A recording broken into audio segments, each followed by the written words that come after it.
தாப்பழூரில் புதிதாக கட்டப்பட்டுள்ள மதி அங்காடியினை Jayankondam MLA ribbon வெட்டி தொடங்கி வைத்தார்.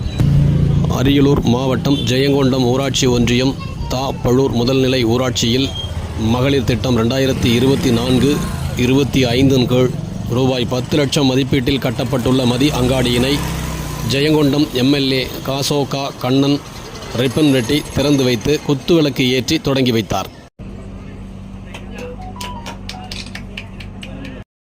இங்க ஜெயங்கொண்டத்துல 10 இருக்கு, அன்னிமலை 10 கொடுத்துருக்கு. இங்க ஜெயங்கொண்டம் ஆண்டிமலம் அங்க கொடுத்துறீங்க. டீல்போர்ட் போடல. அது ஃபோக்கஸ் பிளாக்ல பண்ணது. அது ஃபோக்கஸ் பிளாக்ல பண்ணது. இதுல தனியா கொடுக்க சொல்லிருக்காங்க சார், கொடுத்துறலாம். இங்க வாங்குச்சலாம். ஏன்னா இடம் இருக்கு. அது கொடுத்தீங்கன்னா அதுவும் அப்ப அவங்கள பயன்படுத்த போறாங்க. அது கொடுத்துக்கலாம் சார். அது ரெடியா அப்ப எல்லாம் இருக்காங்க. கண்டிப்பா நாளைக்கு ஓபன் பண்றோம் நினைக்கிறேன். அந்த சிஎல்சி சென்டர் ஆமா.